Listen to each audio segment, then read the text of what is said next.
We human beings have wonderful abilities to make distinctions and draw conclusions. And this is a wonderful tool. And this can be a wonderful trap that blinds us or steers us in wrong directions.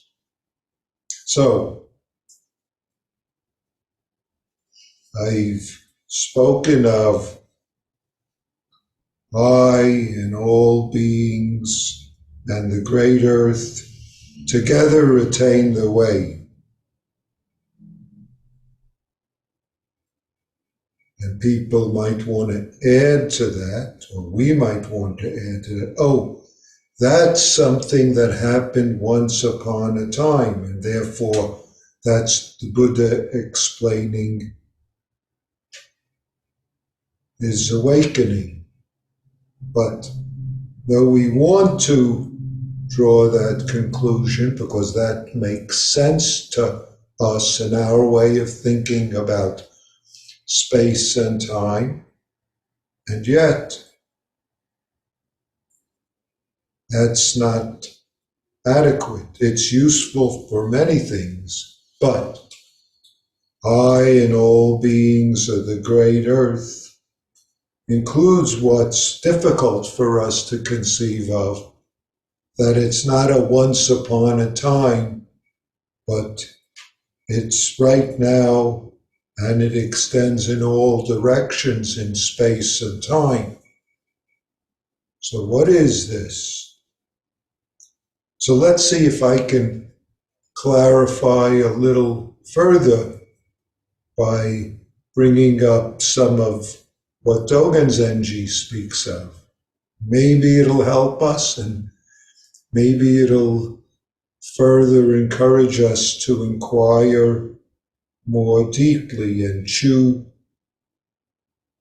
more intimately on this matter. Now, another ability that us humans have is to learn to make distinctions.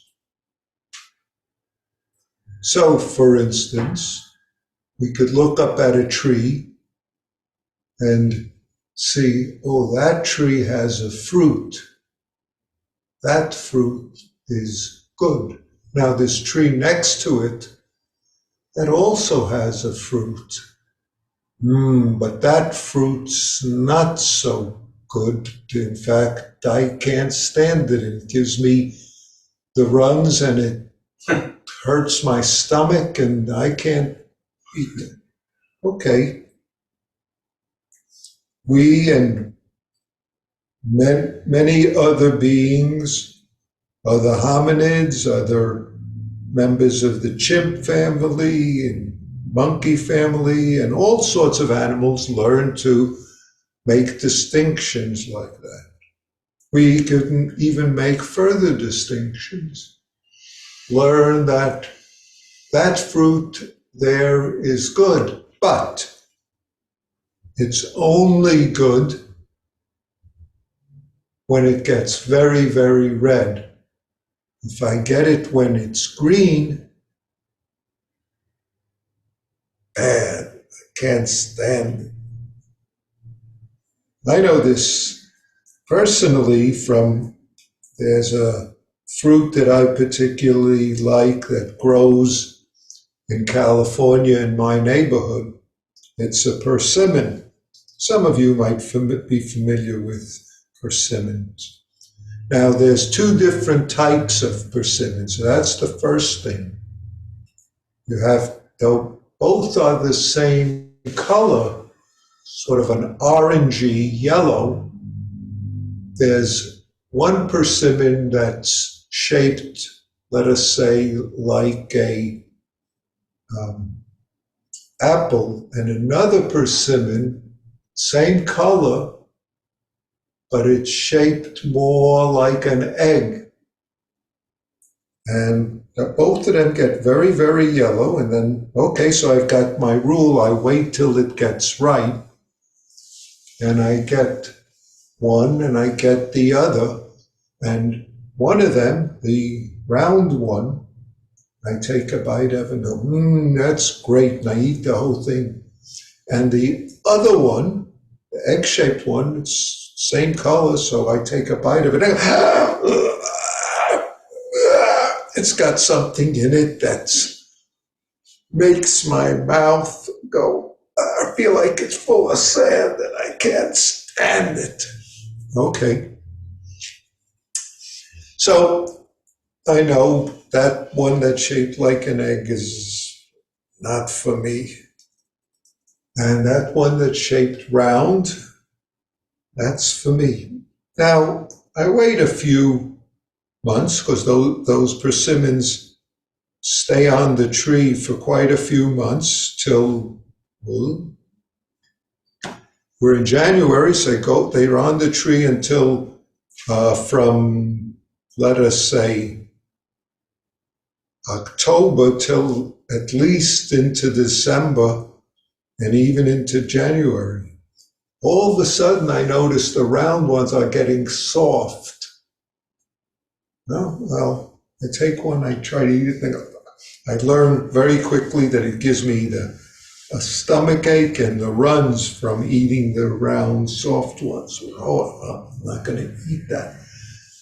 And I got these other round, soft, egg-shaped soft ones, and I say, well, this one gave me the runs, and I like this one. This one I didn't like before. It's certainly gonna. And someone else says, well, maybe try it.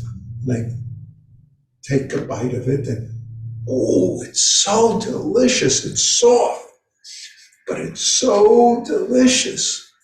This was the one that was so terrible.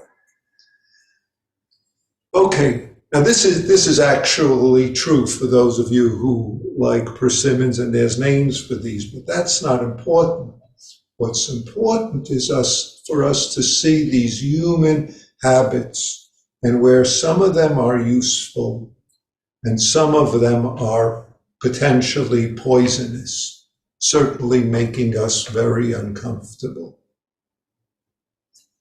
One of the aspects of practice is to enable us to discover what assumptions and presumptions we're making about life that leads to harm and suffering. And even though some of these assumptions work in some aspects of our life, practice is about discovering that many of them have fundamental flaws that we don't realize because we're so used to believing these assumptions. So we believe assumptions,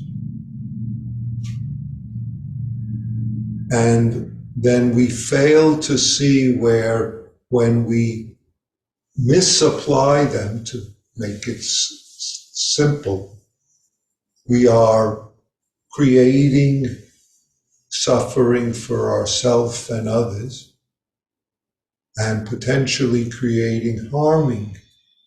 And that some of these assumptions aren't susceptible to us figuring them out by thinking about them, which is our great human capacity and tool. But we have to, do and use what's called practice, which requires a whole body mind step beyond our usual way of functioning in the world,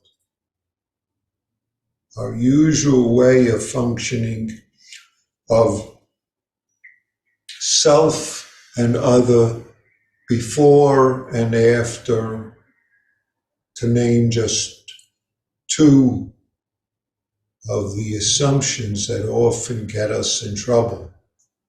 What I want and what I don't want, another assumption that gets us in trouble. So, But of course, we need to discover this for ourselves, even though we usually think if someone tells me something and explains it and I can understand it with my thoughts, that's enough. Though that is enough in many cases, there are aspects of being human which go beyond our human categories and concepts and even our experience until we come to experiences which require us to go beyond, not to go anywhere else, but to go beyond our usual ways of thinking. But it's not a matter of someone else telling us. It's a matter of us discovering in our own life practice, if I use that word, for ourselves. Though we can hear encouragement,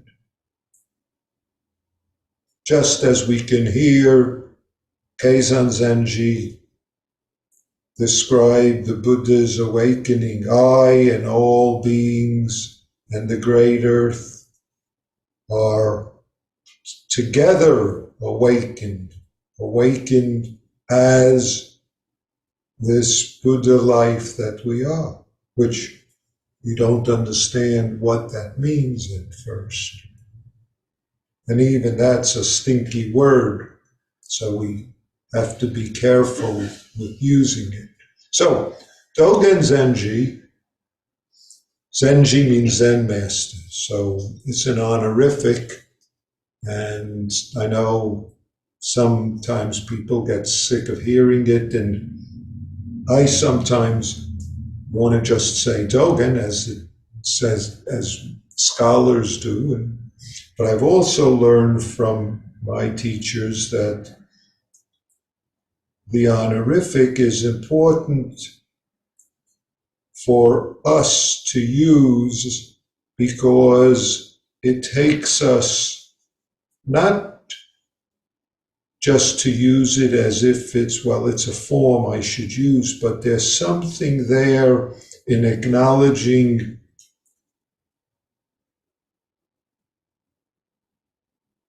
Dogen in the immediacy where you can say Dogen Zen Master, or that is helpful for us to chew and make what Dogen says something of our own. So, there's a fascicle that Dogen, and I'll just say Dogen here so you can hear that's possible. It's not, quote, bad to say it. Wrote very early on after he came back from China and his studies and practice there, called Genjokoan. Genjokoan can be called koan of everyday life.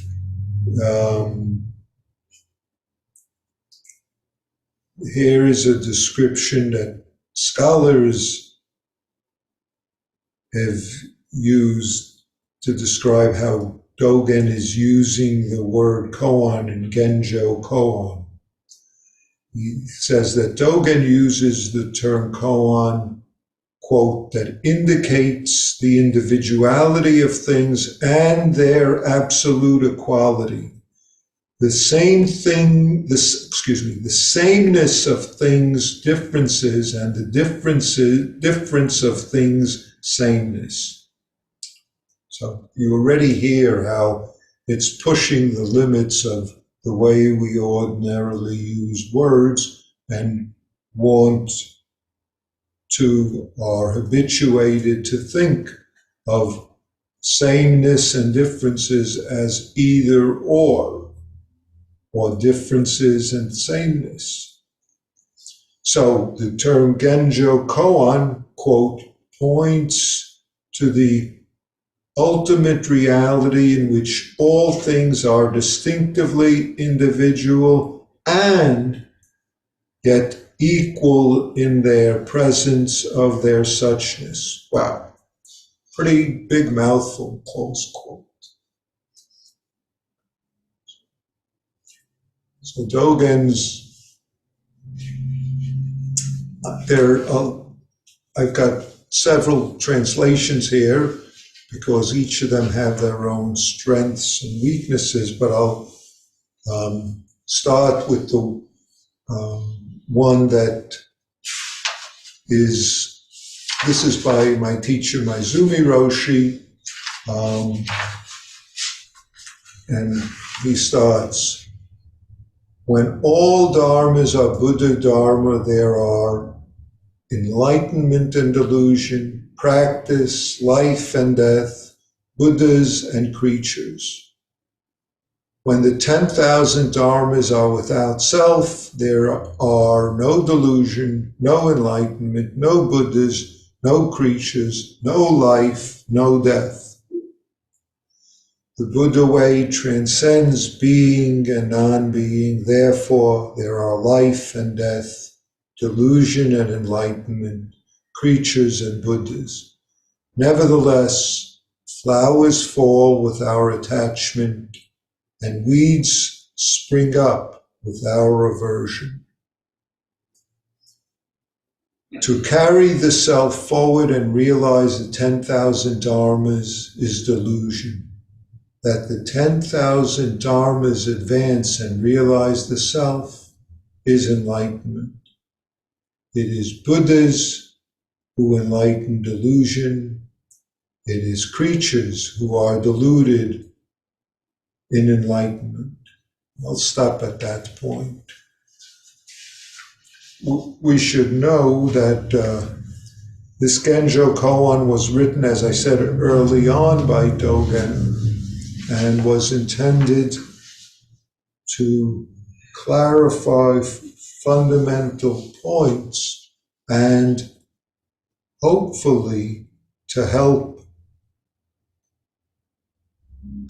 us humans here, us humans in Japan in the 13th century, to appreciate who and what our life is, the teaching of Dogen, and to see how that can support us to be who we are.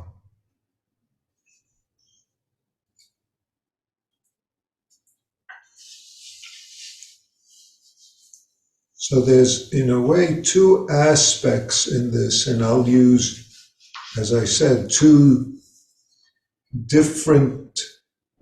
different sources, and they come at it from slightly different ways. In one sense, you could say the Genjokoan is about seeing ultimate reality, if we use Dutch words, fundamental reality of who and what we are in the immediacy of our everyday life.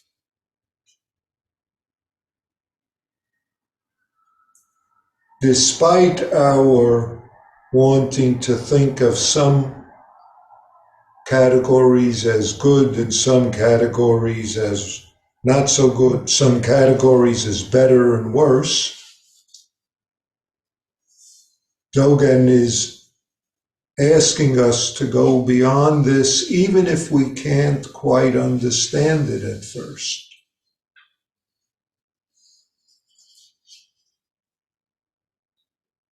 How do we understand what seemingly are contradictory categories, both as the Genjokoan, the revealed suchness of ultimate reality,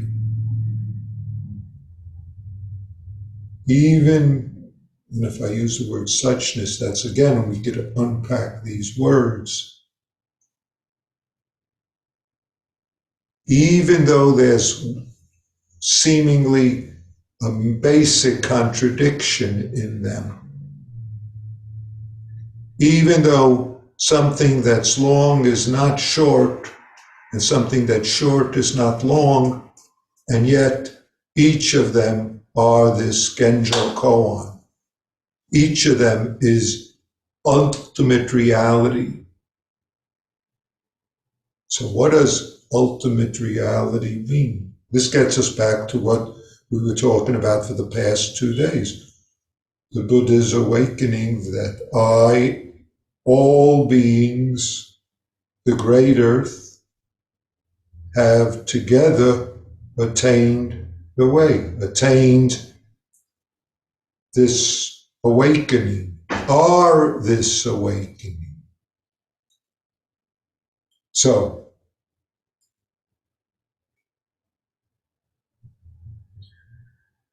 in one sense, you could say, how can I have things that are true and things that are false both be accepted? They're either or. And yet, how do we go past that? So, there's so-called delusion and so-called enlightenment. And yet, all dharmas are Buddha Dharma.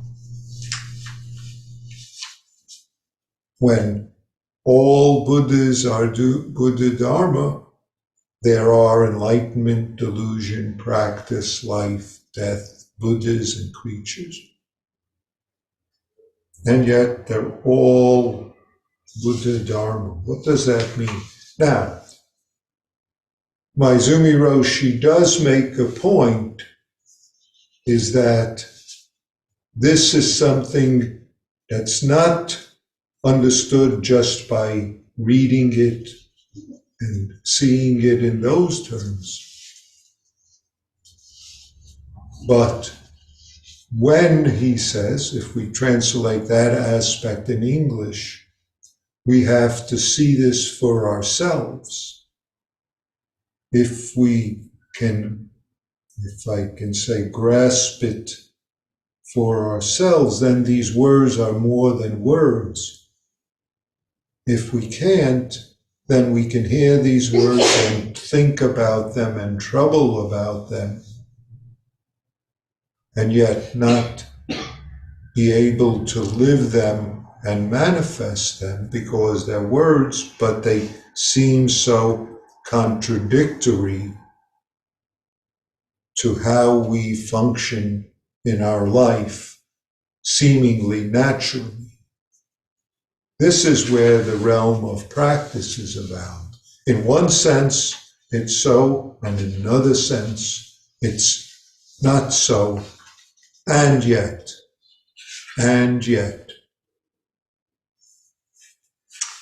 we don't exclude false, and we don't cling to the true, and yet there's true and there's false.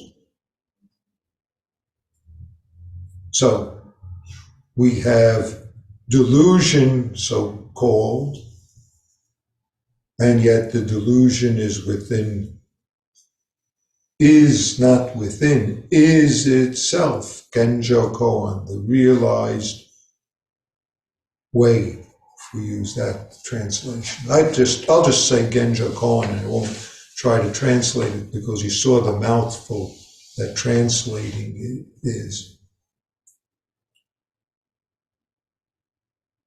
So, all dharmas, all beings are the awakened life of Buddha, and yet there's deluded beings and awakened beings.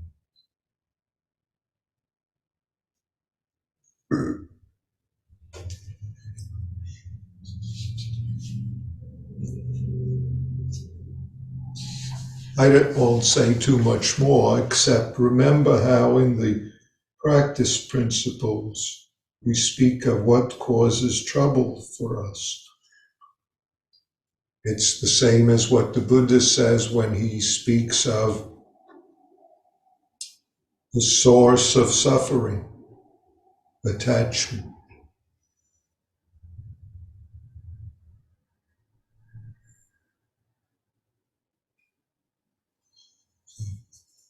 All dharmas are Buddha Dharma.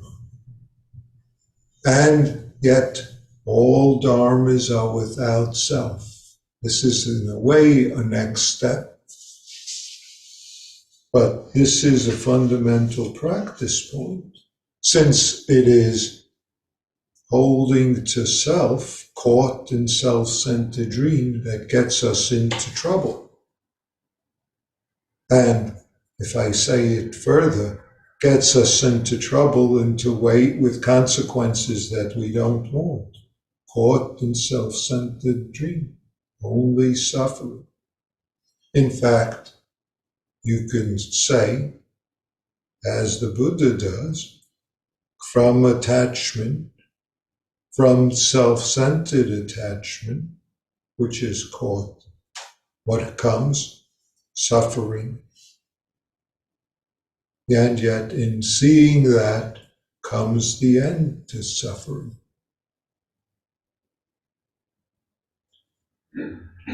And Dogen takes this a step further in here, gives us something more to chew. The Buddha way transcends being and non-being. Transcends, if you want to say, all dharmas are Buddha Dharma, and transcends 10,000 dharmas without self. Transcends. Transcends is a nice word. As Maizumi Roshi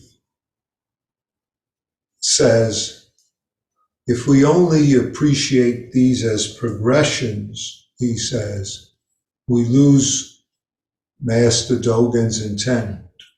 Each of these sentences are saying the same thing, and yet from a different perspective.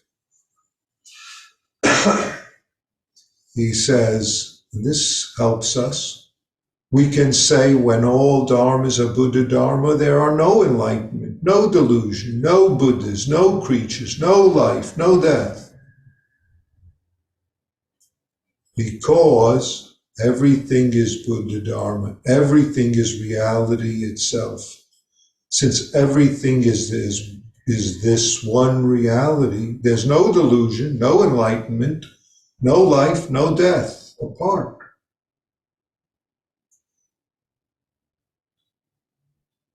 Because of this, he says, to identify ourselves in this way with all phenomena, to see this is awakening, this is enlightenment. And yet,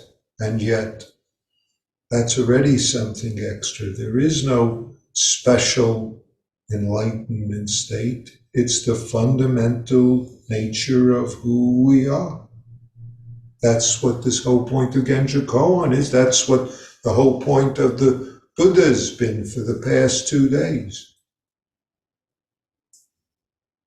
So, now Dogen is going to keep on helping us with this, but first he wants to maybe give us a chance to appreciate this a little more. So he says, nevertheless, flowers fall with our attachment. Weeds spring up with our aversion. You might add, as Yasutani Roshi does, to this comment, oh well, so it is. Flowers fall with our attachment, meaning we see these beautiful flowers and, isn't it wonderful, those roses? Look, I got that rose and I brought it to you. Oh, isn't that great? You can enjoy it, and it look how open and beautiful, and the floral smell. And later in the day I look and the petals are falling down. Oh.